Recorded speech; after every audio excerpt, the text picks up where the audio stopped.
Ladies and gentlemen, let me tell you the truth. The reason you're stuck is you've accepted being stuck. You've settled. You've made it normal. You've lowered your standards to match your environment, your excuses, and your fears. And you keep telling yourself you're fine. But fine is a trap. Fine is where dreams go to die. Fine is what you say when you're afraid to say, I'm not okay. I want more. I deserve more. This is why you're stuck. Your standards are too low. You're waiting for motivation to save you. You're hoping someone will notice your potential. You're depending on the perfect moment to make a change. Most people don't even realize they're stuck because they've made it their baseline. Being stuck isn't always dramatic. It often looks like routine, like comfort, like I'm okay. The truth is, the moment you start saying things like it's not that bad, or at least I have something, you begin settling. That's where the trap is. You've normalized a life that doesn't challenge you, doesn't excite you, and certainly doesn't reflect your true potential. And over time, that stagnation becomes invisible. You get used to waking up feeling unmotivated. You get used to the same problems repeating themselves. You start thinking that this is just how life is supposed to be, but deep down, something feels off. That gut feeling, that quiet frustration, that voice in your head saying there has to be more than this, that's not just a random thought. That's your soul resisting the lie. That's your inner power trying to break through the numbness of your routine. The problem is that when you've been stuck for so long, you start to think you deserve it. You convince yourself that it's your fault, that you're not good enough, that maybe you just don't have what it takes. And so, you stay stuck. Not because of what's happening around you, but because of what you've accepted inside you. The real danger is not the external obstacles. The real danger is how you've mentally settled into your situation. You tell yourself stories like I don't have time, or it's too late, or I'm just not like those other successful people. These stories become your reality, and the more you repeat them, the more stuck you become. What you don't realize is that your thoughts, your beliefs, and your mindset are the prison walls. You hold the key, but you've forgotten it even exists.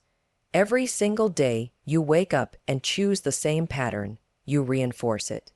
Every time you ignore the call to take a small risk, you shrink. And every time you convince yourself to wait for the right moment, that moment drifts further away. You don't need more information. You don't need another motivational video. You need to look yourself in the mirror and admit that you've allowed stuck to become normal. That's the breakthrough moment. When you stop justifying, stop settling, and stop blaming, suddenly you see things clearly. The truth is, you're not stuck because you can't move. You're stuck because you stopped trying. You stopped believing in change. You stopped imagining what's possible. The day you decide that you are no longer okay with okay, everything shifts. Your energy, your decisions, your habits, they all start aligning with something greater. But it starts with being brutally honest. You've accepted a life that's smaller than what you're capable of. And the only way out is to stop making stuck your story. You are not a victim of your circumstances. You are the author of what comes next. The quality of your life is a direct reflection of the standards you hold for yourself. When your standards are low, everything else follows that level. Your habits, your relationships, your goals, even the way you talk to yourself. You can't expect to live an extraordinary life while tolerating mediocre behavior, thinking patterns, and environments. It doesn't matter how big your dreams are if your daily standards contradict them. If you constantly allow yourself to procrastinate, make excuses, or surround yourself with negativity, then your results will always match those allowances. Your standards are the invisible force that determine what you will and will not accept, and that force silently shapes your reality every single day. Low standards sneak in subtly. They show up when you hit snooze instead of getting up. They appear when you stay in a toxic relationship because at least you're not alone. They take root when you keep telling yourself you'll start tomorrow, next week, or when things calm down. And every time you allow that, you reinforce a life of less than. What most people don't realize is that standards aren't about perfection. They are about consistency and alignment. When your standards are high, you don't let your feelings dictate your actions. You do what's necessary even when it's uncomfortable, inconvenient, or scary. The reason low standards are so dangerous is because they feel safe. They keep you in your comfort zone, but comfort is the enemy of progress. When you set a low bar for how you treat yourself, how others treat you, and what you're willing to tolerate, you stay stuck in a life that feels tight, frustrating, and unfulfilling. It becomes a loop. You feel disappointed, but you continue the same behaviors that cause the disappointment. Breaking out of that loop doesn't take genius or talent. It takes a decision to raise the bar and commit to a better standard, even when you don't feel ready. Raising your standards isn't just about saying you want more, it's about showing up as if you already believe you deserve more. That means not settling for people who drain your energy. That means keeping promises to yourself, even the small ones. That means demanding more from your time, your space, your effort. And the most powerful thing about raising your standards is that everything else around you starts to change. People start treating you with more respect. Opportunities that match your new energy begin to show up. You start seeing yourself differently because you're proving that you're worthy of more. You don't attract what you want, you attract what you are. If your standards are high, your actions match that energy and the results follow. But it starts with honesty. Are you tolerating things that go against what you really want? Are you allowing your circumstances to define your worth? The second you say, "I'm done living this way," you take the first step to transforming your life, and that power is already inside you. It just needs you to raise the bar. Fine is one of the most dangerous words we use because it disguises the truth. It's not honest. It's not real. It's a cover-up for dissatisfaction, disappointment, and fear. When someone asks how you're doing and you say, "I'm fine," what you often mean is, "I'm surviving," or "I'm stuck," or "I'm not where I want to be, but I don't want to talk about it." Saying you're fine becomes a mask, a socially acceptable way to hide from the deeper issues you're avoiding. Over time, you start believing your own lie. You convince yourself that it's normal to feel disconnected, uninspired, or drained, and you stop expecting anything more. That's when fine becomes a trap. It feels safe because it doesn't challenge you.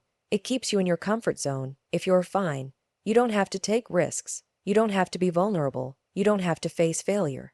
But what you don't realize is that you're also shutting the door on growth, connection, joy, and possibility. Fine is a lie we use to stay still. It's a barrier between where we are and where we're meant to be.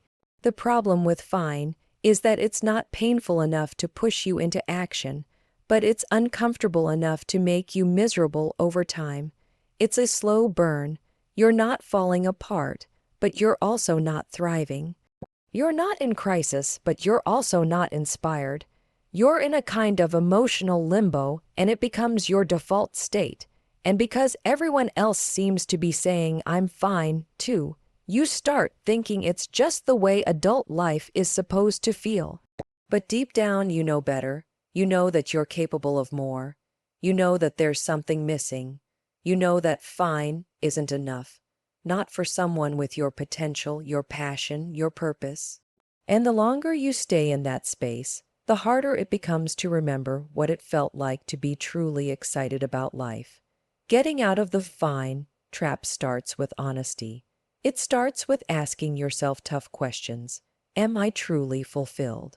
Am I energized by my life? Am I proud of the way I'm showing up every day? If the answer is no, then you have a decision to make. You can keep saying you're fine and settle for a life of quiet frustration, or you can decide that fine is no longer good enough. It takes courage to admit that you want more. It takes strength to disrupt your routine and choose change, but that's where your power lies. Growth doesn't happen when you feel comfortable. It happens when you challenge the lie of fine and start chasing what's real. You weren't born to live an average, muted, fine life.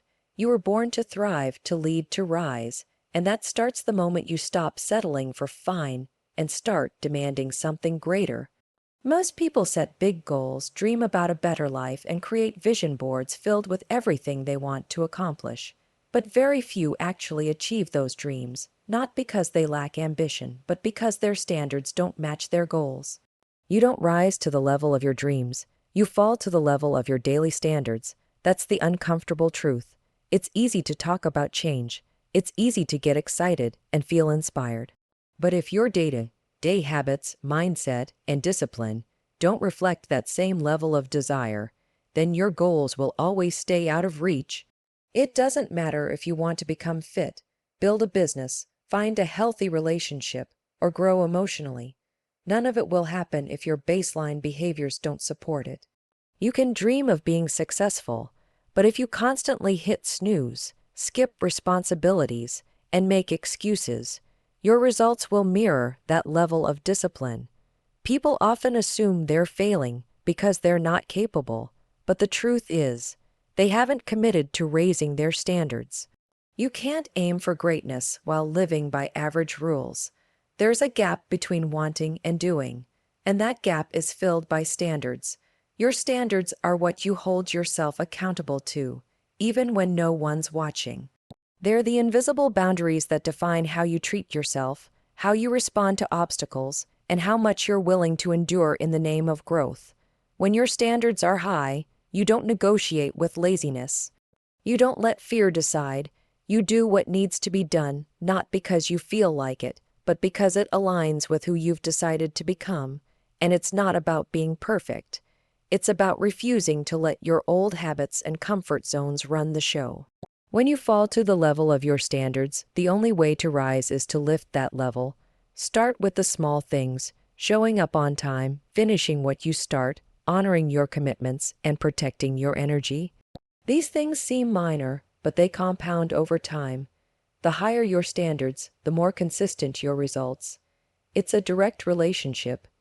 People who transform their lives don't necessarily have more talent.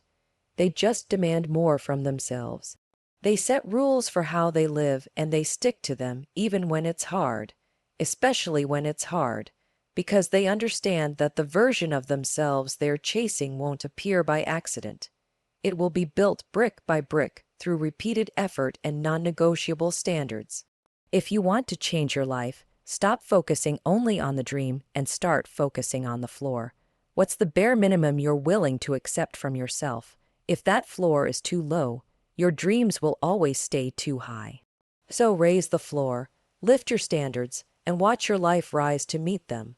Raising your standards is not just a mindset shift, it's a commitment to action. You can say you want more, that you're tired of being stuck, that you're ready for a change, but nothing shifts until your actions do. Words are cheap, motivation fades.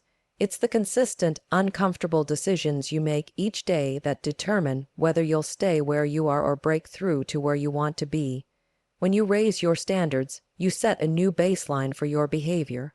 And that new baseline must be met, not sometimes, not when it's easy, but every single day, especially when it's hard. This is where most people fall off. They raise their expectations without raising their execution. They talk about being more disciplined, more focused, more driven, but when the moment comes to actually follow through, they retreat. They let old habits take control. They skip the workout. They procrastinate on the project. They give in to distractions. Why? Because raising your standards means breaking cycles, and breaking cycles means discomfort. You're going against years of wiring, years of excuses, years of survival mode thinking. And your brain will resist it. It wants you to stay safe. It wants you to stay the same. That's why action is everything. When you raise your standards, you are making a statement. This is who I am now. This is what I expect from myself. And this is what I will no longer tolerate. And from that point forward, every decision becomes a test. Will you act in alignment with your new standard, or will you default to the old version of yourself? That moment, where you choose to act despite the discomfort, is where transformation begins. People often wait to feel ready before they act. They wait for clarity, confidence, or the right time. But raising your standards doesn't wait for feelings. It's a decision you make in the absence of certainty. It's showing up to do the hard thing, not because you feel like it, but because it's what the highest version of yourself would do. It's brushing off the excuses, ignoring the fear, and doing the work anyway. That's where real growth lives, in action, not in thought. You have to be willing to do things differently, to say no when it's inconvenient, to say yes to things that stretch you, to leave behind comfort for something greater. You must prove to yourself, through action, that you are serious about your new standard, and the more often you choose that higher standard, the more it becomes who you are. Your identity begins to shift. Your environment responds, your results change, because now, you're not just talking about growth. You're living it. Raising your standards is not a one-time decision. It's a daily practice. It's making the hard choice again and again until the hard thing becomes the normal thing. And when that happens, you'll look back and realize that the old version of you couldn't survive the life you're living now, because you didn't just raise your standards, you rose with them. Your standards are a direct reflection of how you see yourself. They are the invisible rules you live by, often unconsciously, and they signal to the world what you believe you're worth. When you carry low standards, whether it's in your relationships, your work ethic, your health, or your boundaries, you're quietly telling yourself, and everyone around you, that you don't believe you deserve better. It's not about ego or arrogance, it's about self-respect. When you truly value yourself, your actions align with that value. You stop settling. You stop accepting things that drain you. You stop allowing behaviors, people, or habits that contradict your potential. Everything in your life, from the job you have to the people you keep close to the way you treat your body, is shaped by your internal standard. If your internal dialogue is filled with doubt, self-criticism, and fear, your external life will mirror that. You'll stay in relationships that don't honor you. You'll pursue goals half-heartedly. You'll talk yourself out of taking risks because you've already decided, deep down, that you don't deserve the win. This isn't about external success, it's about internal alignment. When you believe you're worthy of something greater, you begin to act like it, and those actions, over time, create new outcomes. Raising your standards is an act of self-love. It says, I am no longer willing to be treated less than I treat myself. I am no longer available for mediocrity. I am choosing to demand more, not just from the world, but from myself. That shift is powerful because it doesn't wait for outside validation. It starts with you. You stop seeking approval and start giving yourself permission. You stop begging for recognition and start acting like someone who is already enough. But it's not easy. In fact, it often starts with loss. When you raise your standards, you will outgrow people, environments, and habits that used to feel comfortable. That's part of the process. Growth requires letting go, and what you gain in return is a life that feels aligned, empowered, and intentional. You begin to attract different conversations, different opportunities, and different energy because you are showing up with a new level of clarity about who you are and what you expect. People treat you the way you teach them to treat you. And you teach them with your actions, not your words. If you tolerate being overlooked, undervalued, or disrespected, you're sending a signal that says, this is okay. But when you hold the line, when you walk away from what doesn't align, when you stay consistent with your new standard, you begin to rewire your identity. You're no longer just hoping things will change, you are changing them. And the more you live this way, the more natural it becomes. Your new standard becomes your new normal. You stop questioning your worth and start protecting it. Because deep down, you finally believe it. And that belief, that unshakable self-worth, is what changes everything. The powerful conclusion for your speech, this is why you're stuck, raise your standards. The truth is, you are not stuck because you're incapable, you're stuck because you've settled. You've allowed fine to become enough, comfort to replace growth, and routine to replace purpose. But the moment you decide to raise your standards, everything begins to change. Not because the world suddenly shifts, but because you do. You start showing up differently. You start acting with intention. You stop tolerating what drains you and start moving toward what empowers you. Raising your standards is not about being better than others, it's about being better than you were yesterday. It's about aligning your actions with the life you say you want. It's about creating a new normal where excuses are no longer welcome, where fear doesn't drive your decisions, and where self-worth is non-negotiable. You don't need a perfect plan or the right timing. You need one thing, a decision. A decision to stop accepting less than what you're capable of. Because once you make that decision, once you commit to a higher standard, everything around you will rise to meet it. Your energy, your environment, your outcomes, all of it will reflect the level you choose to live at. So stop waiting, stop wishing, stop settling. Raise your standards and rise into the life that's been waiting for you all along.